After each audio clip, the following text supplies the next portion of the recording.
राज्य की नीति निर्देशक directive principles of state policy.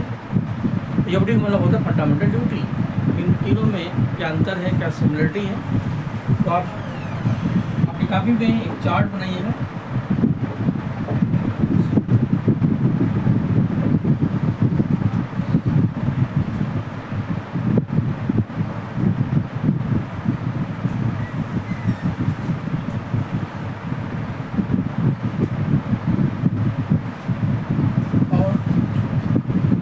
Column बनाएंगे।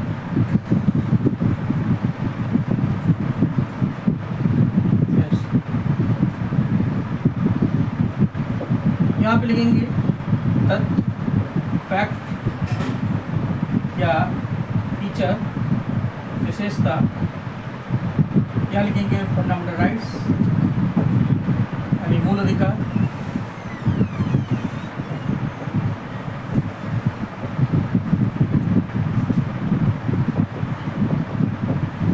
डीपीएसपी बोले तो राज्य की नीति निर्देशक तत्व।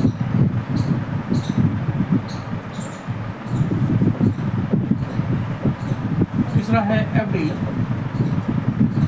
मूलकर्ता। अगर आपको इंग्लिश में दिक्कत है तो हिंदी में ऐसे है।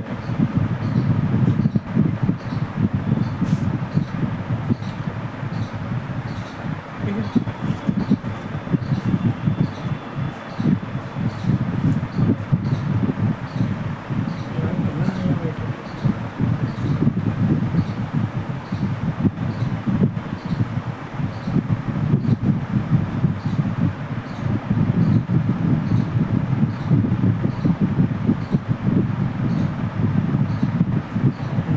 चलिए शुरू करते हैं। सबसे पहले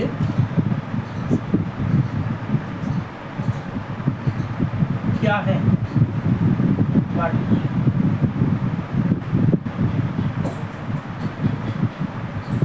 इनका नेचर क्या है। सोम मौर्य, सन मौर्य, गुड इवनिंग। तो मौलिक अधिकार व्यक्ति के अधिकार, भारत के नागरिक हों चाहे विदेशी, उनके जो अपने अधिकार हैं उनको फंडामेंटल राइट्स बोलते हैं। अंकिता सर, स्वागत है। डीपीएसपी हमारी सरकारों की जिम्मेदारी है, ड्यूटी है। यह राज्य का मतलब है केंद्र सरकार, केंद्र का सिस्टम, राज्य का सिस्टम और स्थानीय व्यवस्था। ये देश के विकास के लिए जो भी कानून बनाते हैं, जो भी एक्टिविटी करते हैं, वो डीपीएसपी में आएगा। मौलिक अधिकार हमारे राइट्स हैं, डीपीएसपी सरकारों की ड्यूटी है। और यह भी हर नागरिक का कर्तव्य है, उसको करना चाहिए। तो मौलिक अधिकार, राइट्स ऑफ सिटीजन,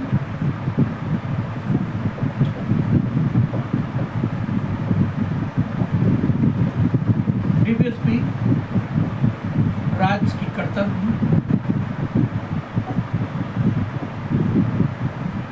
और ये नागरिकों की कर्तव्य। भारत के नागरिक जो हैं उनकी जो ड्यूटी है 11 उसमें हम ये भी कह सकते हैं कि ये दोनों ड्यूटी और ये क्या है, राइट्स। राइट्स और ड्यूटी में 36 का आंकड़ा होता है। तो जब आप मौलिक अधिकारों को पढ़ेंगे उसका एंटी हो जाएगा डीपीएसपी, सिमिलर हो जाएगा मौलिक कर्तव्य। यानी ये यहाँ हम 7-7 हैं, यहाँ हम 7-8 हैं। यानी यहाँ से अगर हम लाइन खींच दें ऐसे, तो आप देख सकते हैं इन दोनों के बीच में अपोजिट रिलेशन हो जाए।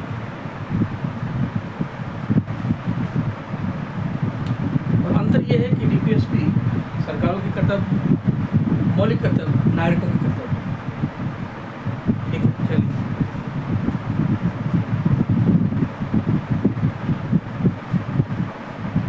अगला पॉइंट बनेगा स्रोत। मूल अधिकार हमने अमेरिका के संविधान से लिए, डीपीएसपी आयरलैंड से,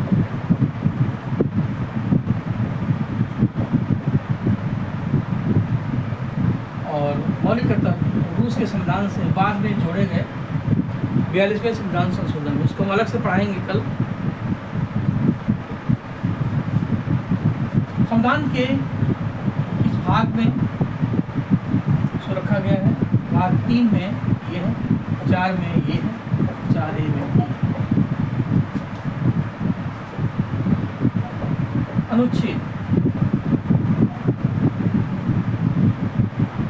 अनुच्छेद 12 से 35 तक मौलिक अधिकार है।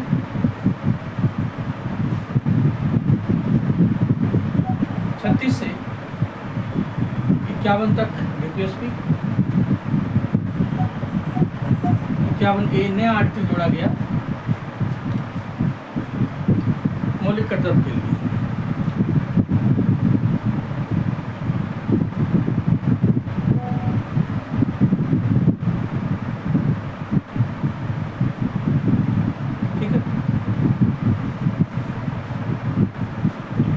के संबंध में कोई कमेटी बनाई गई तो भी आप जोड़ दीजिए।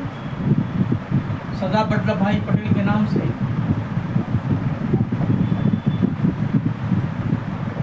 पटेल समिति, तेज बहादुर सप्रू के नाम से सप्रू कमेटी, और सरदार स्वर्ण सिंह के नाम से स्वर्ण सिंह।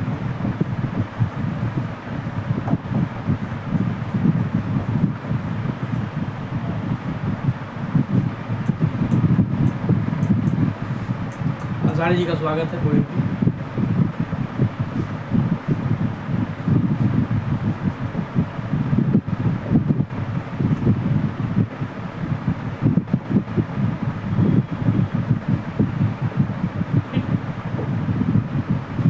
अगला पॉइंट क्या बनेगा?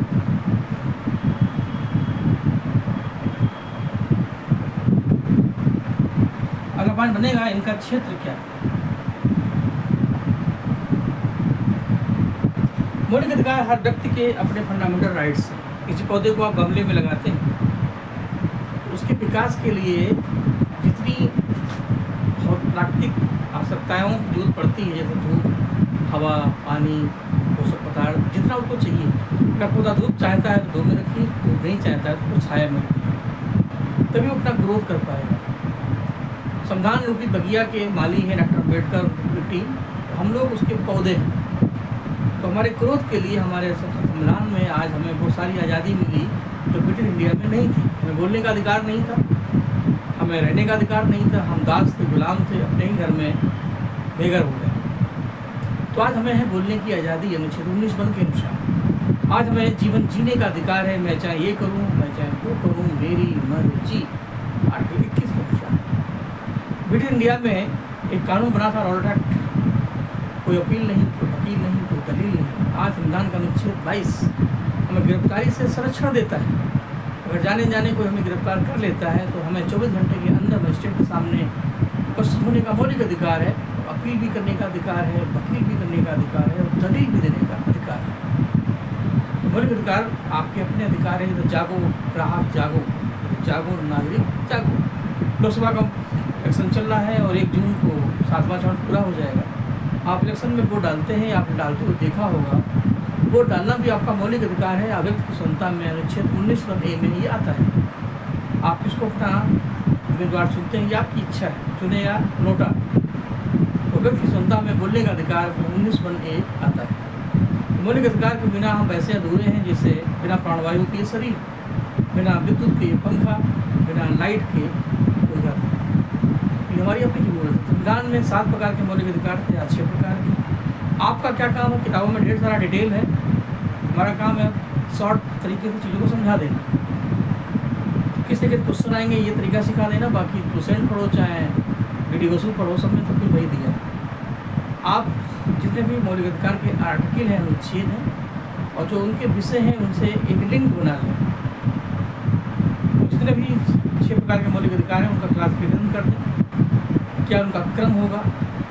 पहले समानता आती है, कि पहले स्वतंत्रता आती है, कि पहले शोषण आता है, और कहाँ से कहाँ तक उनके आर्टिकल हैं, 14 से 12, 12 से 13, फिर किस अनुच्छेद में कौन सा विषय है, बाकी बातें समझा देते हैं। इतने से आपका काम चल जाएगा। बाकी और भी चीज़ें बताएंगे जो काम की ले देकर के एग्जाम में क्वेश्चन पूछे जाते हैं तो 4 आर्टिकल दे दिए जाते हैं और पूछा जाता है कुछ सम्मिलित करो। जितने भी मौलिक अधिकार हैं 12 से लेकर के 35 तक के लेसन है, लेकिन मौलिक अधिकार 14 से लेकर के 32 तक, तो उस पर भी काम करेंगे। लेकिन फिलहाल अभी एक हेडिंग बाकी है, क्षेत्र मौलिक अधिकार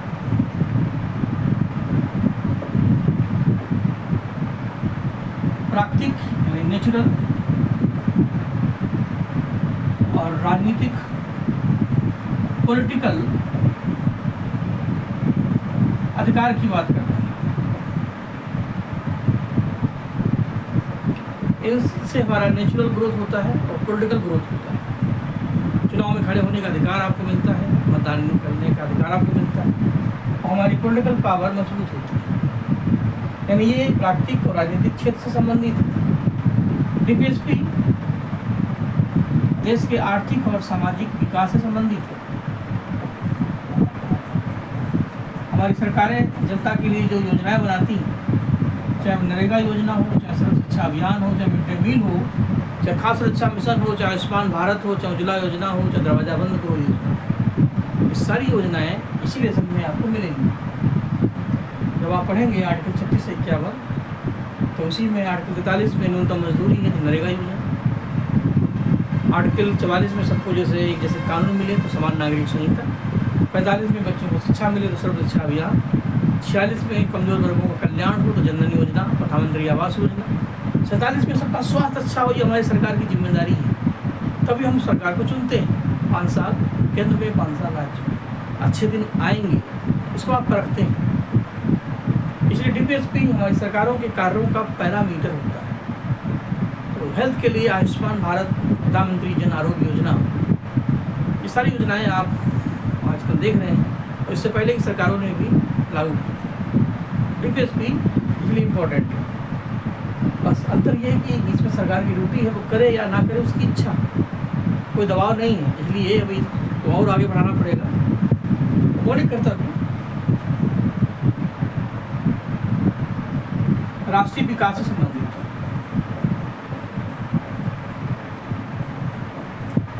यदि आप अपने कर्तव्यों को फॉलो करते हैं, आप अपनी ड्यूटी को निभाते हैं सही तरीके से, तो आप अच्छे नागरिक भी बनेंगे और आप बनेंगे तो देश भी मजबूत होगा। क्योंकि आपका देश का बोझ आपके कंधों पर है, तो आपका व्यक्तित्व भी विकसित होगा, देश भी विकसित होगा। इसलिए आप अपनी ड्यूटी को निभाएं। जो हमारे 11 मौलिक कर्तव्य हैं, चाहे राष्ट्र का सम्मान हो, चाहे राष्ट्रगीत का सम्मान हो, स्वतंत्रता संग्राम के जो मूल आदर्श है उनका सम्मान, इस बातों का सम्मान हो, समानता भाईचारा से रहना आपको आता हो, तो आप अच्छे नागरिक हैं और देश सुरक्षित तो आप सुरक्षित। ठीक, अभी हमारी बात पूरी नहीं हो पाई है, हमें टेबल को फिर आगे बढ़ाना पड़ेगा। आप इसको कंटिन्यू करते जाइए, हमें नई टेबल बनानी है। पानी पी लें भाई, प्याज लगे होते हैं।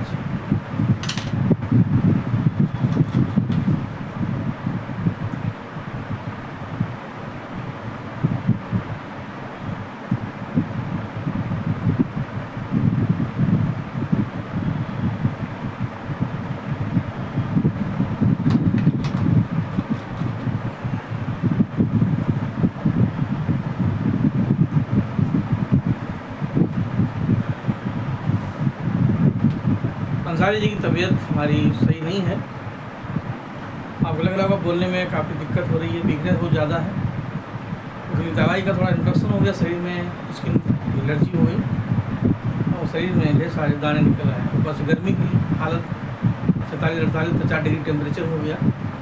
आपकी पार 400 पार भले ना जाए, लेकिन टेम्परेचर 50 के पार चला गया। तो गर्मी बहुत ज़्यादा है और इसीलिए थोड़ी दिक्कत है। तो इधर से 2 दिन आ नहीं पाया, तो आज भी वो हिम्मत जुटा के हम आए, लेकिन बोला नहीं हमसे जा रहा है। और लेकिन ये है कि थोड़ा थोड़ा करते रहेंगे तो होता रहेगा, ना होने से बेहतर है। इसलिए आप सुनते रहें, लिखते रहें। जब थोड़ी सी तबीयत गड़बड़ होगी तो हम इसे डाल देंगे। तो पूरी कोशिश करेंगे कि हाथ पैर अगर चलते रहें तो हम आते रहें। जाहिर बात है जब हम आ सकते हैं इतनी धूप में, क्योंकि स्टूडियो हमारे घर से काफ़ी दूर है, हम आ सकते हैं तो आप भी आ सकते हैं।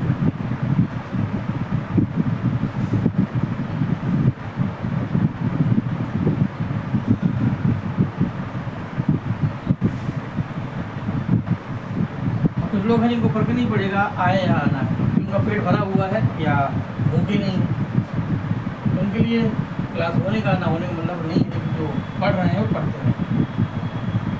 हम चाहते हैं कि टाइम से आपकी चीज़ें पूरी हो जाए, हमारी जिम्मेदारी खत्म हो, आप हमसे मुक्त हो जाए। हम आपसे तो नहीं होना चाहेंगे, तो बहुत कुछ बाकी है पढ़ाने को, सिखाने को।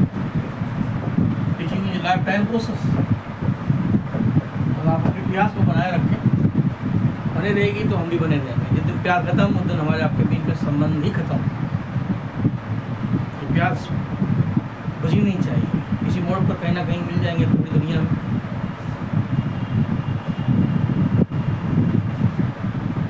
अगला पॉइंट है प्रकृति, बोले तो नेचर।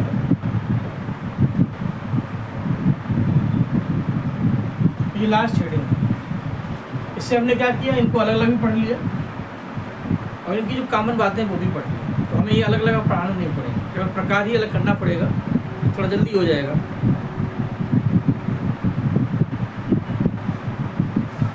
ये मूल अधिकार में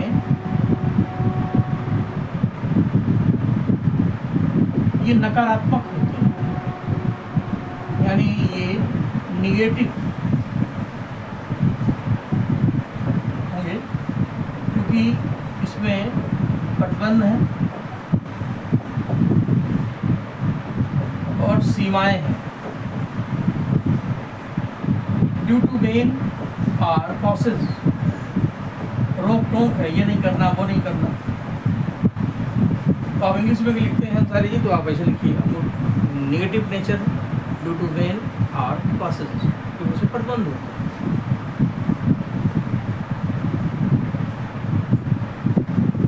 जैसे आपको बोलने का अधिकार है, तो बोलने का अधिकार है तो मतलब नहीं जो मन में आए सो बोलो।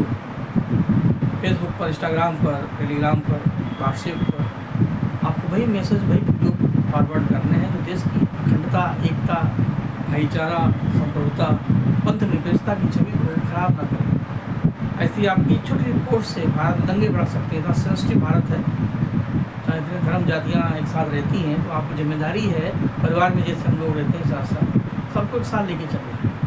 बोलने में आप उतना बोलोगे आपको मोबाइल गर्म हो जाए, बैटरी आपकी डाउन हो जाए, लेकिन ऐसा कुछ नहीं बोलना है जो आपको नागरिक कम बनाए और आतंकवादी ज़्यादा बनाए। इस आधार पर मौलिक अधिकार जो वैसे समझो यदि घोड़ा है जा रहा है, उसके एक नकेल लगा दी गई, नकेल हाथ में है तो वो सीधे जाएगा। क्रिकेट में no ball no wide ball, only stump पर चलना। हमें प्रतिबंध युक्त स्वतंत्रता की बात करिए। मौलिक अधिकार में और संविधान में हमें प्रतिबंध युक्त लिबर्टी मिली। हमें स्वतंत्रता तो मिली है, लेकिन इसमें कहीं ना कहीं एक सीमाएं हैं। लिबर्टी विद बेन, घोड़ा चाहे कितना भी दौड़े और लगाम हाथ में है, इधर भागेगा तो हम खींच देंगे। इस आधार पर चूँकि ये दोनों अपोजिट है, मैंने पहले कहा ये अधिकार है, ये दोनों कर्तव्य हैं। कर्तव्य अधिकार में अपोजिट रिलेशन होता है। इसमें करने की जो जिम्मेदारी है, इसमें आपकी इच्छा है करना या नहीं करना। इसलिए ये क्या होते हैं, पॉजिटिव होते हैं, सकारात्मक। क्योंकि इसमें प्रतिबंध नहीं होते, करना न करना आपकी और सरकार की इच्छा है। सेम यहाँ भी एक पॉइंट आएंगे, आप लिखें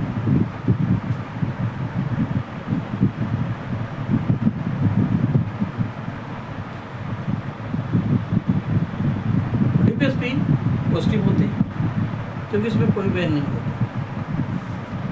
मौलिक कर्तव्य के भी साथ यही बात है, आपके मुख पर है। जनगणमन अगर हो रहा है तो 52 सेकंड आपको सावधान हो जाना चाहिए।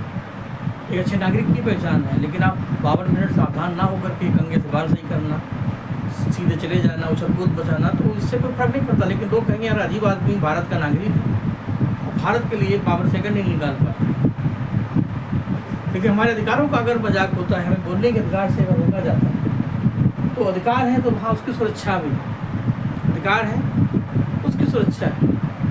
कर्तव्य के लिए होते हैं। आज हमारा जो लोकतंत्र है वो रिस्पॉन्सिबल डेमोक्रेसी है, उत्तरदायित्व वो सरकार की रिस्पॉन्सिबिलिटी है। 5 साल जनता ने आपको दिए, अच्छे काम करेंगे डीपीएसपी के अनुसार तो सरकार दोबारा बनेगी, नहीं देंगे तो दूसरे को मौका मिलेगा। इसलिए उत्तरदायित्व डेमोक्रेसी है। लेकिन जो अधिकार होते हैं ये कैसे होते हैं, ये वाद योग्य होते हैं। वाद योग्य मतलब होता है न्यायालयों में लागू होते हैं, apply in court, justified in court, supreme court and high court इनके गार्जियन माने जाते हैं। नीचे जगह नहीं तो मैं यहाँ पर लिख देता हूँ, ये लगाता हूँ, आप इसके नीचे लिखिएगा। सुप्रीम कोर्ट और हाई कोर्ट मौलिक अधिकारों के क्या है, संरक्षक हैं, प्रहरी हैं, गार्ड है, गार्जियन है, बॉडीगार्ड है, ये हमारी रक्षा करते हैं। लेकिन डीपीएसपी और एफडी में सर्वोच्च न्यायालय ने आपके बैठकों के संबंध में कोई ठेका नहीं लिया। ये नॉट जस्टेबल है, ये बाजू नहीं, ये भी नहीं होंगे और ये भी नहीं होंगे। आज हम आपको 3 लेसन एक साथ पढ़ा रहे हैं, ये आगे आपको समझ में जाएगा। प्रकार पढ़ाने में कोई टाइम नहीं लगेगा।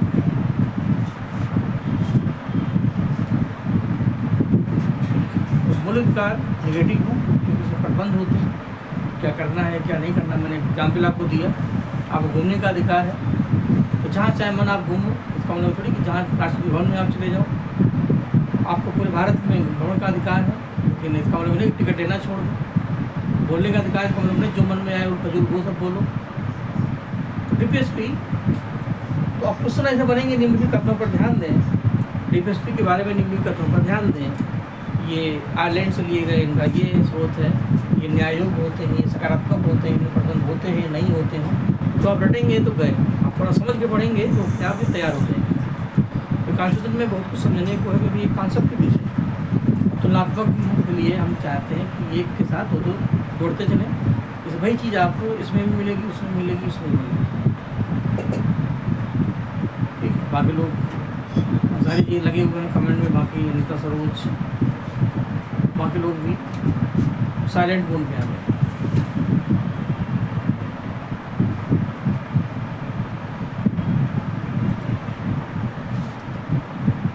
चलिए आगे बढ़ते हैं। ये हो गया एक तुलनात्मक विवेचन मौलिक अधिकारों का डिवेश। एक बार मैं पीछे रिवाइज कर रहा हूँ।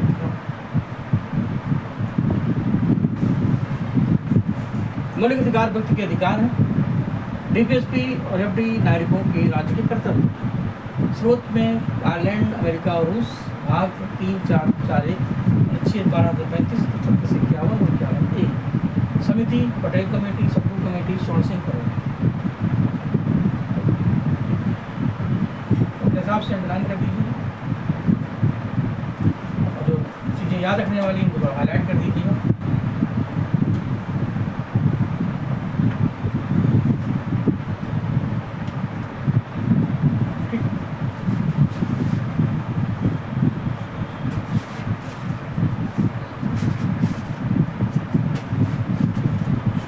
नेचर ये निगेटिव है क्योंकि इसमें प्रतिबंध होते हैं। पॉजिटिव है क्योंकि प्रतिबंध नहीं होते। सुप्रीम कोर्ट और हाई कोर्ट मौलिक अधिकारों की रक्षा करते हैं क्योंकि ये बाध्योग होते हैं, ये बाध्योग नहीं होते। जो ये होंगे वही ये, एक के साथ एक फ्री चल रहा है। ठीक, यहाँ तक तो लाइन क्लियर है। जो भी लोग क्लास देख रहे हैं लाइव, अब आगे बढ़ते हैं। अब ये इनका कॉमन सेक्शन हो गया। अब मौलिक अधिकार को अलग कर देते हैं, डीपीएसपी को अलग कर देते हैं, अलग कर देते हैं। अब इनके प्रकार की बात करें तो प्रकार के लिए हम नया पेज लेते हैं, क्या देते हैं, नई heading, types of fundamental rights.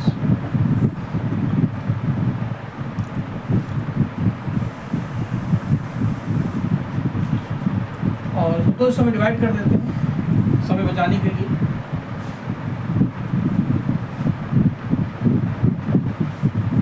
संविधान में, मूल संविधान में तो संविधान लागू हुआ था तब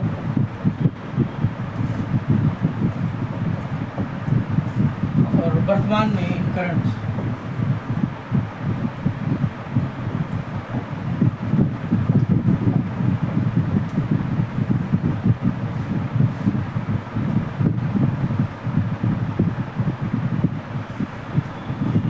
हमारे मूल संविधान में मौलिक अधिकार जो थे उनके 7 प्रकार थे। आज 6 प्रकार, एक कम हो गया। वो कौन सा कम है? उसके लिए लिखेंगे 44वां संविधान संशोधन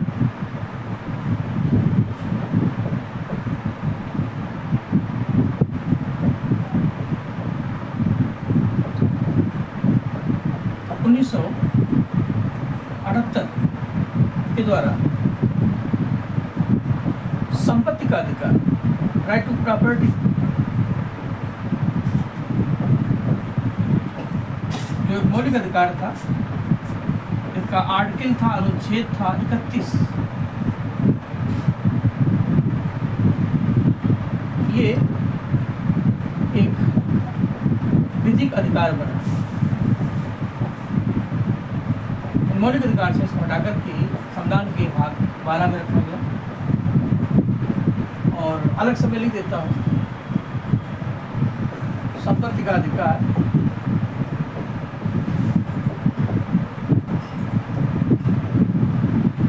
आज संविधान के भाग 12 में है और आर्टिकल 300A में है। ये इसका नेचर क्या है? प्रकट एक कानूनी अधिकार है, एक मौलिक अधिकार नहीं। जितना आप अलग से इसको मेंशन कर इसके नीचे लिख दीजिएगा चाहे, ये सब आपको आना चाहिए।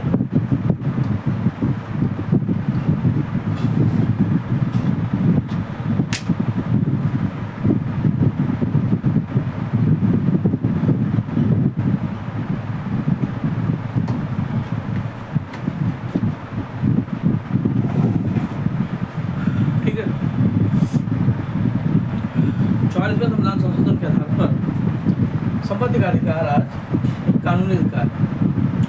आज सर्वोच्च न्यायालय और उच्च न्यायालय मौलिक संपत्ति के अधिकार के संबंध में कोई रिट जारी नहीं करेगा। जो आपको बताते हैं अनुच्छेद 32 में सर्वोच्च न्यायालय मौलिक अधिकारों की रक्षा के लिए 5 प्रकार की रिटें जारी करता है।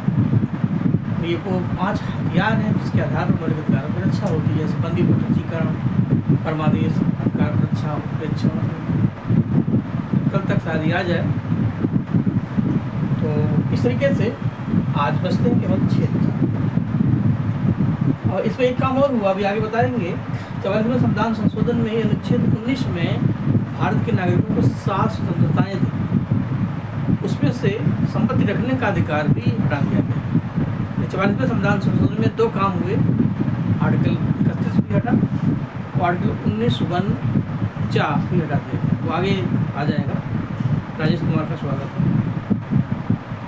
अब जो 6 प्रकार हैं इनको जरा फोकस करना है। ये जो 6 प्रकार हैं वो आर्टिकल 14 से 32 तक है। ये लेसन 12 से 35 तक, लेसन 12 से 35 तक का शुरुआत बताया। मौलिक अधिकारों की शुरुआत 14 से 32 तक होती है। राजेश जी तबीयत बहुत ज़्यादा अच्छी नहीं है, गर्मी बहुत ज़्यादा है, ऊपर से थोड़ा शरीर में दिक्कत है। बस किस तरीके से राम राम करके हम बढ़ा दे रहे हैं धीरे धीरे, तो आराम से, इससे कम से कम फ्लो चलता है। तो इससे 14 से लेकर के 32 तक। अब इसमें कौन कौन से क्षेत्र आपको इस पर करना क्या है? आपके पास हर कोई भी ऐसी बुक नहीं है जिसमें मौलिक अधिकार ना हो, लेकिन उसमें आज इस क्लास में अंतर क्या रहेगा? बस हमें कैसे एग्जाम को बीट करना है ये आना चाहिए। ज्ञान नहीं लेना है, आपको ज्ञानी नहीं बनाना है, आपको कंप्यूटर एक उपयोगी बनाना है। इसलिए जितने भी मौलिक अधिकार हैं उनके क्रम, सीरियल कहाँ से कहाँ तक आना चाहिए। तो हम यहीं से आगे बढ़ाते हैं। यहाँ पर लिखेंगे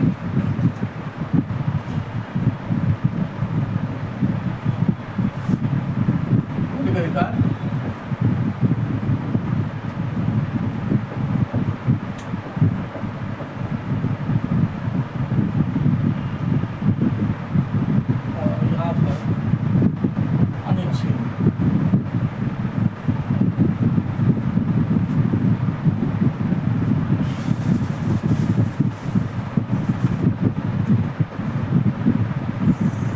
आपको इनका सीक्वेंस आना चाहिए ऐसे, और आर्टिकल का सीक्वेंस भी आना चाहिए ऐसे। क्रम है वो याद रखना है। जैसे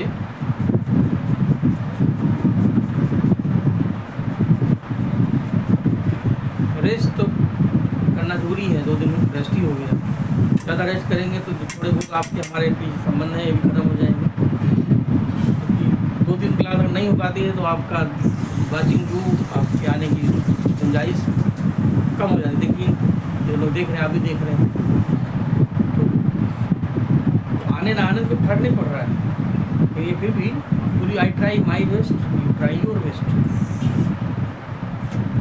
उस करीब ही आते रहे। और भी लगेगा मुझे आराम करना है तो मैं कर ही लूँगा, और जब लगेगा आना है तो आए जाएंगे। खुद चाहते जल्दी जल्दी आप से हम फ्री हो जाए।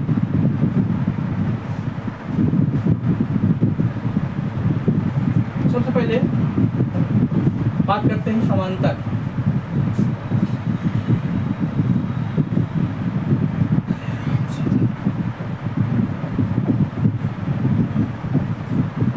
समानता के बाद अगला शब्द है स्वतंत्रता, लिबर्टी। फिर आता है शोषण। शोषण के विरुद्ध, राइट अगेंस्ट एक्सप्लॉइटेशन। फिर है धार्मिक स्वतंत्रता,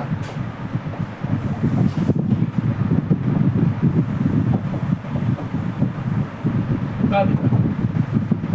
फिर है संस्कृति और शिक्षा संबंधी, एजुकेशनल एंड कल्चरल राइट्स। और नंबर 6 पे था संपत्ति का अधिकार, वो हट गया। जो 7 पे था वो 6 पे आ जाएगा, संवैधानिक उपचारों का अधिकार।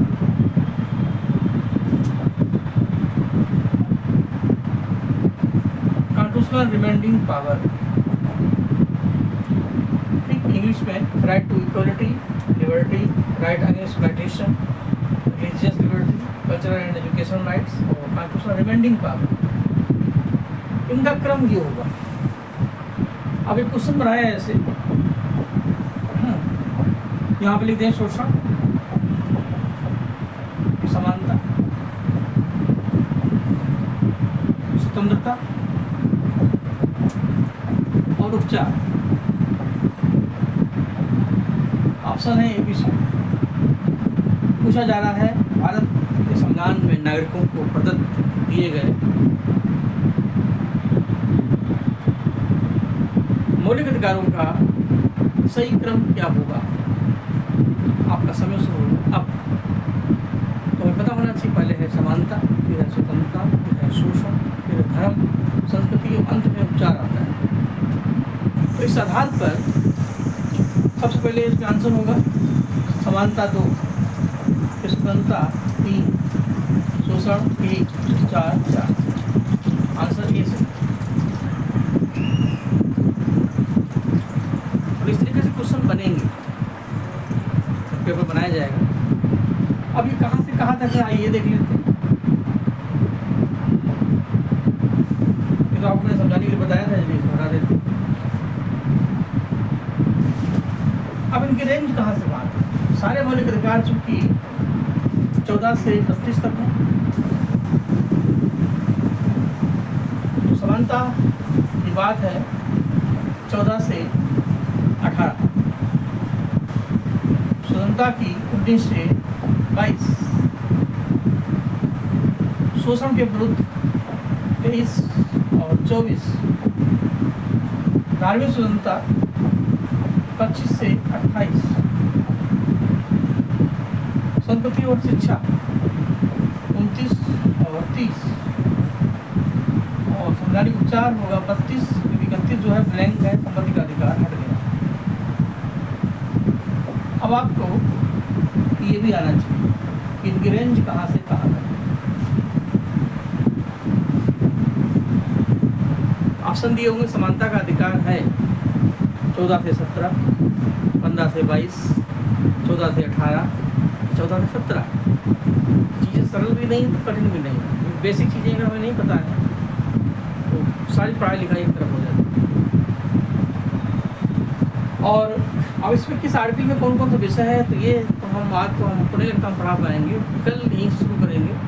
आज एक आइडिया मैंने दे दिया, तो आप भी थोड़ा सा पढ़ के आएँ, जो भी आपके पास बुक्स हो, थोड़ा सा आपको लगेगा आप भी अपना हल जोतें, अपनी ज़मीन को उपजाऊ बनाएं, इस ज्ञान का बीज और फले दोनों तरफ ताली बजेगी।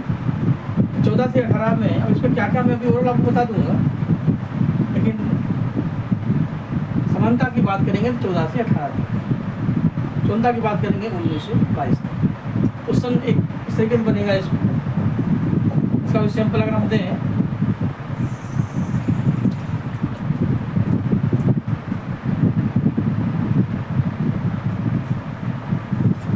अठारह, 19, 20 और 21, ये 4 आर्टिकल दिए हैं जो आपके डिजिट हैं। अब पूछा जा रहा है कि निम्नलिखित में से कौन सा एक अनुच्छेद समानता के अधिकार की व्याख्या करता है। और इधर आपको पता है कि समानता है 14 से 18, समानता है 19 से 22। समानता तो जायज़ बात है, 19 से यहाँ से समानता शुरू है तो समानता ये हो जाएगा। उस हम पलट देते हैं। निम्नलिखित में से कौन सा मौलिक अधिकार स्वतंत्रता के अधिकार से संबंधित नहीं है, तो 18 नहीं है। इस टाइप के प्रश्न बनेंगे, छोटी छोटी बातें ही बड़ी बन जाती हैं। तो आपका काम ये है कि जो क्रम है ये याद रखें, उनकी रेंज याद रखें, कहाँ से कहाँ तक, और हर अनुच्छेद का एक अपना विषय है। अब मैं ओवरऑल आपको बता देता हूँ, फिर क्लास को ड्रॉप कर देंगे। थोड़ा खाइए तो आपको भी आराम मिले। 14 से 18 में 5 प्रकार की समानताएँ हैं। 14 में विधि की समानता, कानून की नज़र में सब समान है। 15 में भेदभावों का अंत, 16 में सरकारी नौकरियों में समानताएँ, 17 में छुआछूत का अंत, 18 में उपाधियों का अंत। 19 से 22 में 4 प्रकार की स्वतंत्रताएँ हैं।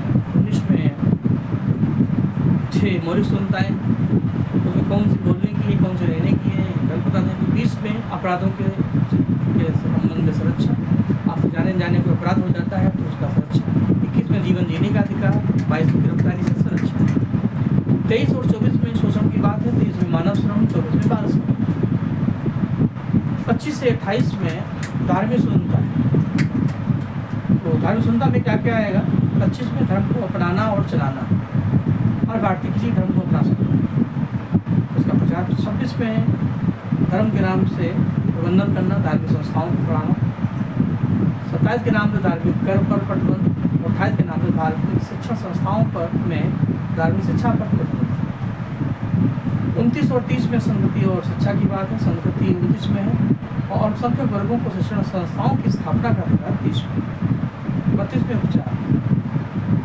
अब इसमें से कुछ मौलिक अधिकार ऐसे हैं जो सभी नागरिकों के हैं, कुछ ऐसे हैं जो विदेशियों के हैं, कुछ ऐसे हैं जो आपातकाल में सीमित हो जाते हैं, कुछ हैं जो सीमित नहीं होते। इस सेक्शन हम कर लाएंगे, आते हैं। तो आप चलते चलते एक मेरे साथ तो आप बोलेंगे तो कैसे बोलेंगे। 14 में विधि, वो आप भी यही करिए, इस तरीके से देखते रहिए।